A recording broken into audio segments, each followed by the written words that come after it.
कृष्णा। जगत गुरु शिला प्रभुपाद की जय।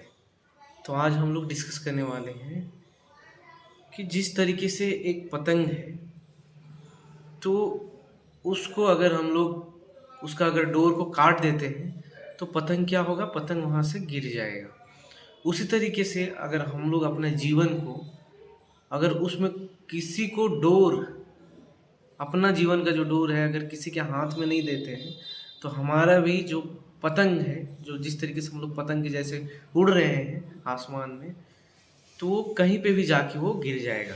तो इसलिए इम्पोर्टेंट चीज़ क्या है कि एक श्लोक आता है, ब्रह्मांड भ्रमिते कोई भाग्यवान जीव, गुरु कृष्ण कृपा पाए भक्ति लता बीज।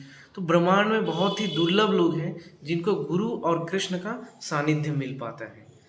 तो इसलिए अगर हमारे जीवन में भगवान का कृपा ऑलरेडी हो चुका है कि हम लोग को गुरु मिल चुके हैं या फिर हमारे कोई मेंटर है, शिक्षा गुरु हैं, तो हम लोग को पूरा कोशिश करना चाहिए कि उनके सानिध्य में, उनके डायरेक्शन में अपना जो डोर है जीवन का वो उनके हाथ में दे दें, ताकि वो पतंग, हमारे जीवन का अच्छा पतंग है, जो हमारे जीवन जो पतंग के समान है, वो अच्छे डायरेक्शन में हमेशा उड़ता रहे।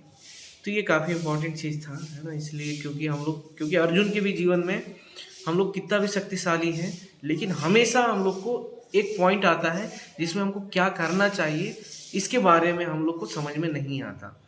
तो उस पॉइंट ऑफ टाइम में हम लोग को क्या करना चाहिए, हम लोग को गुरु के शरण में जाना चाहिए।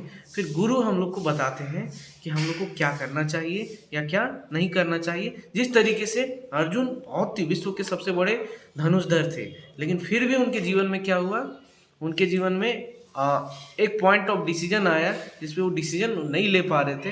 तो फाइनली क्योंकि वो कृष्ण को गुरु मानते थे, तो इसलिए हम लोग को या तो कृष्ण या उनके भक्त लोग को गुरु बनाना चाहिए अपने जीवन में। एंड गुरु बनाने से क्या होगा, हम लोग कभी फंसते हैं जीवन में, हमेशा ही फंसते हैं। पदम पदम विपदम, भागवतम में एक श्लोक है कि हमेशा ही कोई ना कोई डेंजर सिचुएशन आता है, उस समय गुरु हम लोग को रक्षा कर लेंगे। हरे कृष्णा कृष्ण कृष्ण हरे हरे, हरे राम राम राम हरे हरे। जगत गुरु शिला प्रभुपाद की जय।